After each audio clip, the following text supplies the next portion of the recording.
Hello everyone. So today I'm planning to tell you the top 10 books that I'm planning to read this year. I'm very excited to talk about these books and honestly, it's the perfect time to plan dahil it's the first month of the year. But I just prepared kakaunti kasi I was in a reading slump last year. Kakaunti lang yung nabasa ko. Kaya ngayon, tama na yung 10.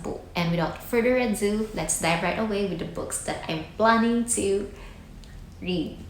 First one is given to me by my friend. Bigay ito sa akin ni Sister Joyce. Sobrang love niya talaga ako kasi binigyan niya ako ng books. She knows that it's gonna make me happy. Actually, marami siyang binigay sa akin. Lahat yan bigay niya. Itong nasa shelf na to.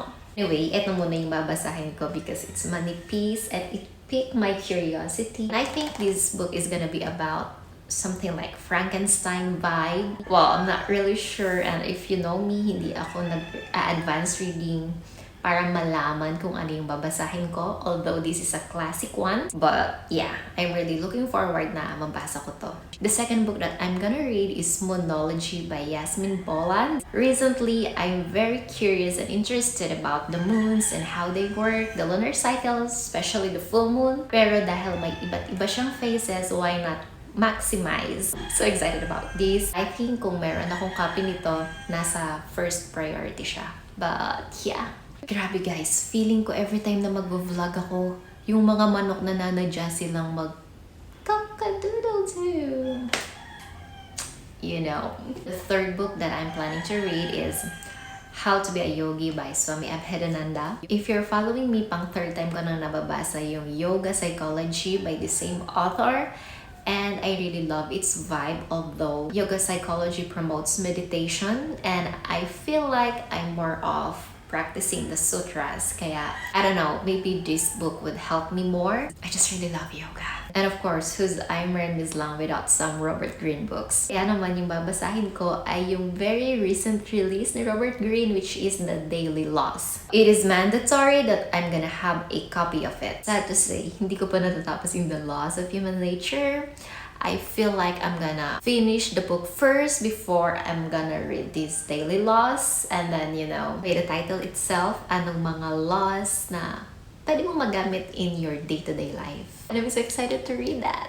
We're halfway already with the books that I'm gonna read. The Art of Reading Minds by Henry Flexius. I've been a fan of NLP and micro-expressions as well as the body language and the workings of the subconscious. Although this book is somewhat cheap, but it really looks promising because it is published in 10 languages. I think this read is gonna be so exciting and stunning and you know what I mean? Obsessing. Very excited to read this one. The next book that I'm gonna read is The Catcher in the Rye. You know, I've been trying to read this book for like 2 years ago or 3. I don't know, I forgot. But hanggang hindi ko pa siya nabubuksan. Grabe, di ba? A lot of people were telling me to read this book. It's a good read and it's a classic, so everybody knows about it. So this year might be the year. I don't know, we'll figure it out. That's why nilagay ko siya sa top 10 para ma-push ko na yung sarili ko na mabasa, di ba? Catcher in the Rye by J.D. Salinger. Kapit lang guys, malapit nang matapos. We're almost there. The next book that I'm gonna read is The Good Earth by Pearl S. Buck. It piqued my curiosity kasi banned siya sa China. So, what's in this book? Para maban siya, di ba? Pinlano ko na rin tong basahin right after naming matapos ni Zion yung Dracula. But sad to say, hindi ko siya nabasa, kaya yeah, basahin natin siya ngayon. The next book is gonna be my Dark Vanessa by... What's the author's name? Kate Elizabeth Russell. Sorry for forgetting the name. So excited ako kasi very sensitive daw yung topic nito. It talks about abuse and sexual harassment and exploitation. Sabi sa reviews, wag mo siyang babasahin if you are not mentally strong or if you dealt with that kind of circumstances. But yeah, I think I'm gonna like the vibe of it. Really looking forward na mabasa ko na siya, but not so soon. But I think it's gonna be one of my favorite books this year. So sana hindi ako ma-disappoint. Next na babasahin ko ay These Violent Delights by Chloe Gong. You know, I'm following 3 booktubers and lahat sila binasa yon. Although magkakaiba sila ng genre na gusto One likes horror, one likes fantasy, one likes romance.